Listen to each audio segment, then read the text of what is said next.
अभी जस्टिस रेड्डी जो कि विपक्ष पार्टियों की तरफ से उन्होंने नामांकन भरा है अपना वाइस प्रेसिडेंट के चुनाव के उम्मीदवार के रूप में। आम आदमी पार्टी ने भी उनके नामांकन को सपोर्ट किया है। हमारी तरफ से उनके नामांकन के वक्त संजय सिंह वहां मौजूद थे। अभी जस्टिस साहब मुझसे मिलने के लिए आए थे और आज जो देश के हालात चल रहे हैं उसके ऊपर काफ़ी लंबी चर्चा हुई। जो चुनाव हैं उसके क्या गणित हैं, कैसे क्या स्ट्रैटेजी बननी चाहिए, उसके ऊपर काफ़ी चर्चा हुई। तो हम सब लोग मिलके जस्टिस साहब को जिताने के लिए पूरी भरसक प्रयत्न करेंगे और मैं उम्मीद करता हूं कि ये चुनाव, चूँकि ये सीक्रेट बैलेट होता है, इसमें विप नहीं चलता है, तो सीक्रेट बैलेट में इसीलिए इसको सीक्रेट बैलेट रखा गया है। नहीं तो संसद के अंदर जो भी प्रस्ताव आते हैं, जो भी वोटिंग होती है, उसमें विप चलता है, इसमें विप नहीं चलता है। तो मैं सभी पार्टियों से बोलूँगा कि जस्टिस रेड्डी का एक इम्प्रेसिव उनका करियर रहा है एज जज, जब उन्होंने देश के हक में, न्याय के हक में बहुत बड़े बड़े निडरता के साथ फैसले दिए हैं। तो उपराष्ट्रपति की पोस्ट के ऊपर इनके जैसा व्यक्ति आएगा तो उस कुर्सी का और मान सम्मान बढ़ेगा। तो मैं तो सभी को बोलूँगा कि ये कोई पक्ष या विपक्ष के कैंडिडेट नहीं है, ये सबके कैंडिडेट हैं, ये देश के कैंडिडेट हैं। तो सभी पार्टियां, दूसरी पार्टियों के लोग भी देश हित में, उनकी पार्टी हाईकमांड जो मर्जी बोले, अपनी पार्टी हाईकमांड की बात नहीं माननी, देश हित में वोट दें और सब लोग मिलके जस्टिस साहब को जिताएं ताकि हमें एक अच्छे व्यक्ति के रूप में, निष्पक्ष व्यक्ति के रूप में उपराष्ट्रपति मिल सके। मैं इनको शुभकामनाएं देता हूं और उम्मीद करता हूं कि 9 तारीख को मैं इन्हें बधाई भी दूंगा।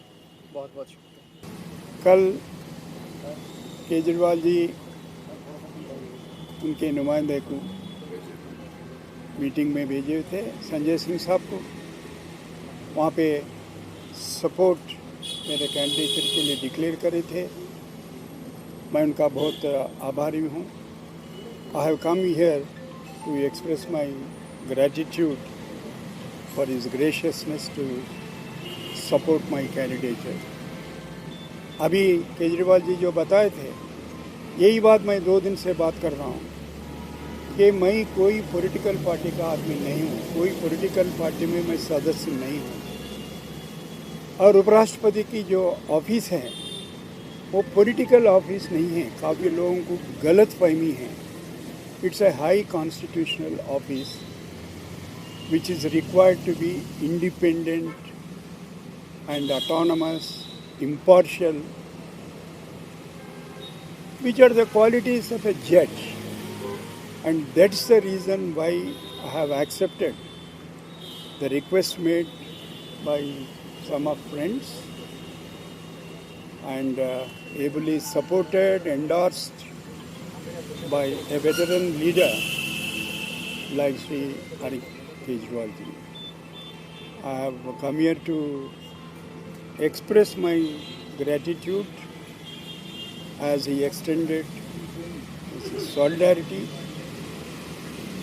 and provoked all of us to think afresh as to what is happening in this country and what are the challenges ahead which we will be required to face.